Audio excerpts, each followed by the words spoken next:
Hey guys, welcome back to Reserved Investments. Please pardon my appearance. I'm still in quarantine and I'm also suffering from severe allergies right now. So if my voice sounds a little bit more nasally, that's probably why. I do apologize. I am taking medicine for it. Just want to get through this video. Today we're going to be talking about buyer's premium, understanding the buyer's premium at certain auctions and auction sites like Heritage or Hakes, or if you go to Christie's or Sotheby's or even Morphy's, these type of auction houses do charge a buyer's premium. There's a lot of inaccuracies and uneducated responses in the comment section of some of my videos regarding the buyer's premium. So I want to clear the air on this because I think it's very important. Many months ago, I did a video on negotiating auction contracts, meaning if you're a consignor and you're looking to consign a high five-figure, a mid five-figure, or a six-figure collection, whether it be high-end graded comic books or coins or currency or certain items of that caliber to an auction site, you can actually negotiate a premium or a contract for yourself that is more favorable than what most auction sites dictate to sellers under their terms and conditions on their websites.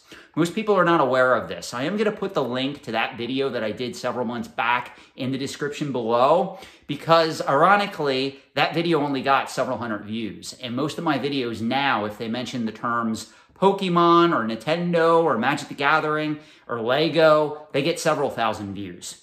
So I know what is really working on YouTube and what isn't. That being said, this channel is devoted to all facets of the antiques and collectibles trade, and I'm giving you guys an inside look as to the trade, how it operates, and how someone with an understanding of finance and economics can succeed in the antiques and collectibles trade.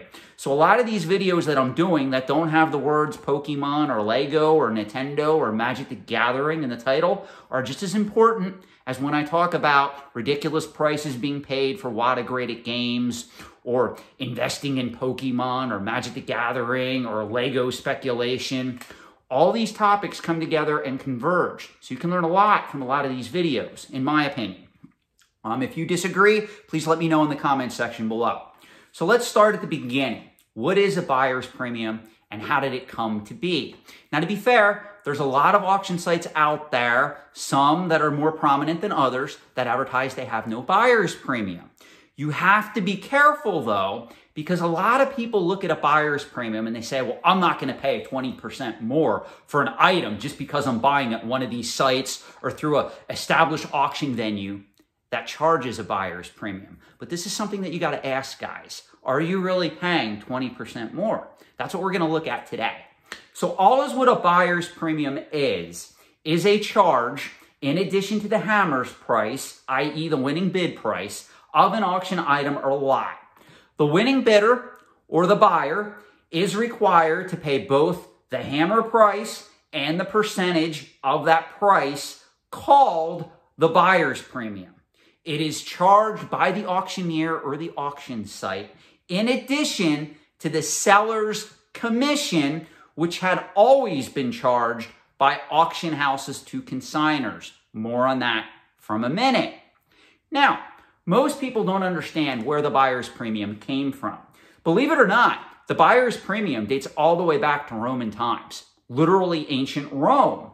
The buyer's premium was a feature in Roman auctions during the reign of Augustus. Buyers were required to pay a 2% tax on all their purchases. Now, the modern buyer's premium was actually introduced, at least in America, by Sotheby's and Christie's, who at the time, back in the 1970s, decided to levy a 10% buyer's premium on all items being sold at auction. Now, some of these auction houses, Sotheby's and Christie's, since they cater to the high end of the market, meaning most people that were shopping at their websites or attending their auctions were of the well-to-do, the extremely wealthy, because Christie's and Sotheby's was at the forefront of high-end traditional antiques and artwork. Even today, Christie's and Sotheby's, it's not uncommon to find pieces of high-end art or paintings selling for tens of millions, if not hundreds of millions, at their respectable auctions. This is commonplace in the market today. You can easily Google any of this. Now, what Sotheby's did and Christie's, when they decided to start opening auction houses in the US in the mid to late 1970s, they said, you know what? We're going to introduce the concept of the buyer's premium because our wealthy clientele isn't going to balk at paying a 10% premium at that time on a $10 or $100 million painting. Now, to be fair, back in the 1970s and the 1980s, there were very few $10 million paintings or $100 million paintings. There were some, but really the high-end art market that you know of today in the year 2020, as this is being recorded, where paintings sell for hundreds of millions of dollars. That pretty much came out of the 1980s and the 1990s when the wealth divide pretty much became prominent, where you had a very high upper class of people that could afford those pieces of works of art. And that's really what led to investing in art, speculation in the high-end art market. Well, Christie's and Sotheby's was at the forefront of that. Now, what a lot of people don't realize is there's a lot of controversy with the buyer's premium, as I'm sure some of you are aware. The buyer's premium has been characterized by most high-end auction sites that it's a necessary contribution to the costs of the administrative process of buying some of these items online. Now, to be fair, as you're going to see as we go further into this video, I disagree with that concept.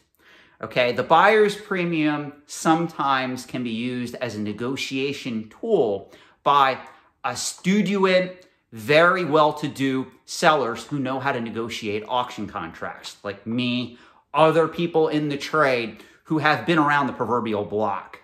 It is controversial, and I kind of agree with critics in this respect, as that it pretty much is just an extra charge that's levied by auction houses that pretty much adds to the invoice of a potential buyer.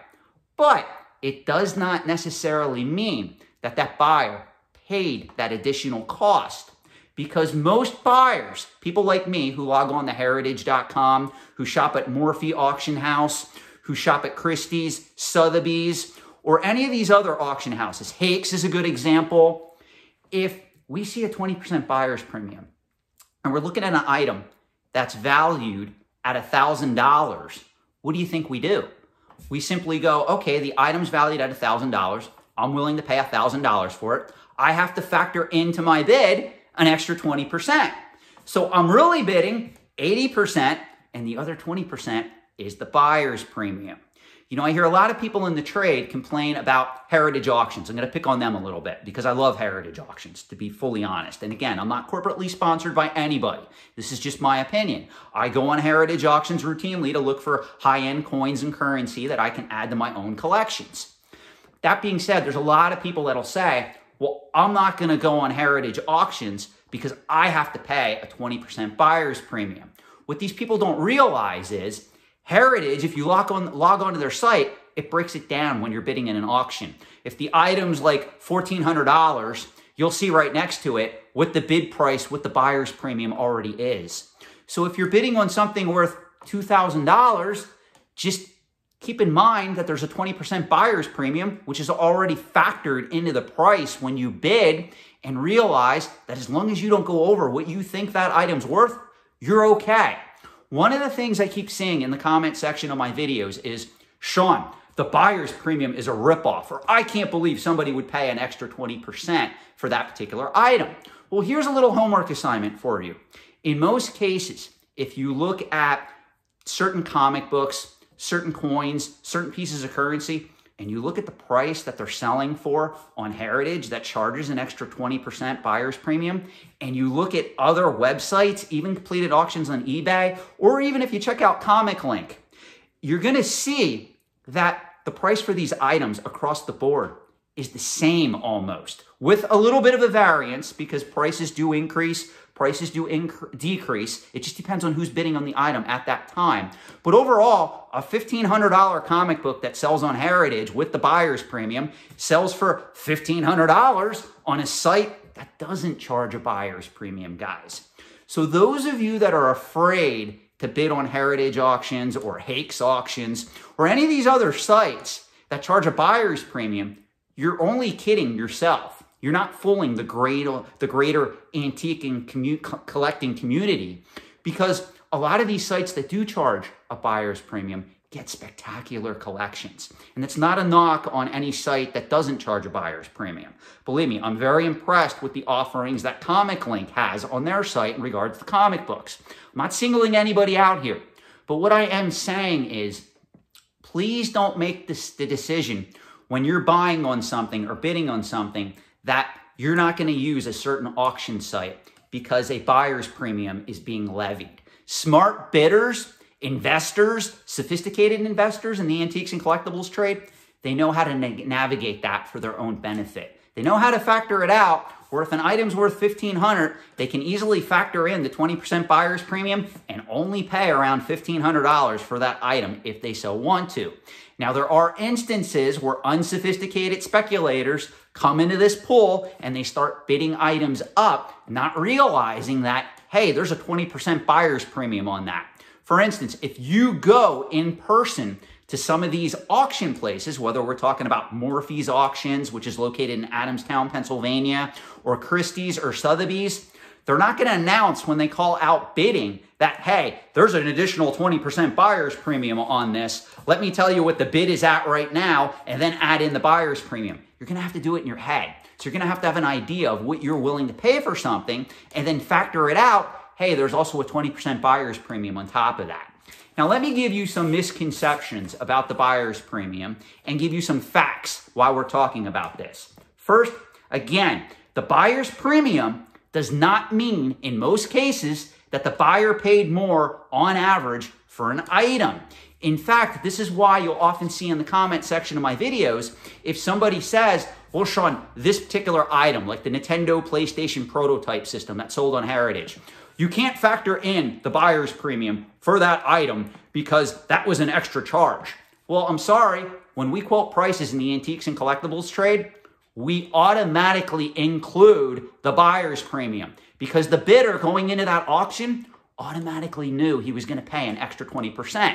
It's commonplace. It's on the terms of the agreement.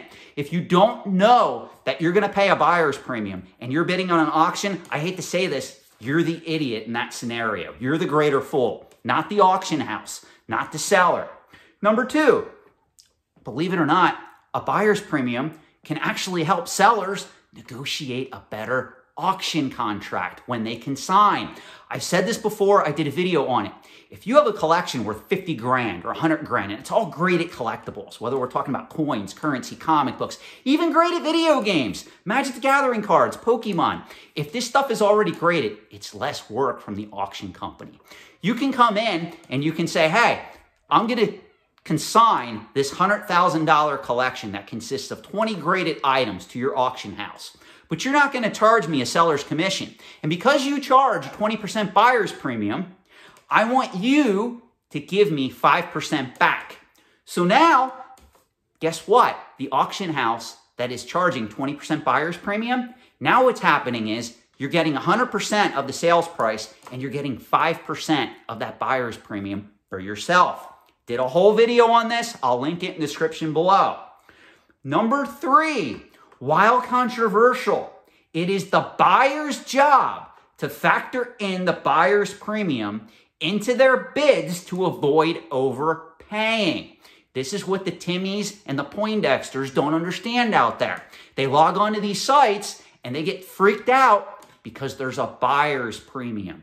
You need to learn to use the buyer's premium to your advantage when you buy and when you sell. There's ways to do that. I already gave you some hints as to how to use that particular buyer's premium to your advantage when you're selling. In an upcoming video, and again, this is probably going to be weeks, if not months from now, I'm going to show you how to use the buyer's premium to your advantage when you're bidding against someone. Because much like the bid increases, so does the buyer's premium increase on each subsequent bid. You can actually turn this to your advantage if you know what you're doing and you are a sophisticated bidder in a lot of these auctions. So I hope this video served you well. I hope that you did learn at least a little bit about the buyer's premium and understand that when we quote prices in the antiques and collectibles trade, the buyer's premium is always included in the final sale price. It is never excluded. I did a video several months back where I did purposely exclude the buyer's premium because I wanted to see what response I would get in the comment section below. And some of you pointed it out, Sean, the buyer's premium is included in the price. And that was very good detective work on some of you guys' end. Thank you to all my new subscribers. I hope these videos are helping you. If they're not helpful, if you would want me to see me cover other topics, let me know in the comment section below. Have a good night. Stay safe.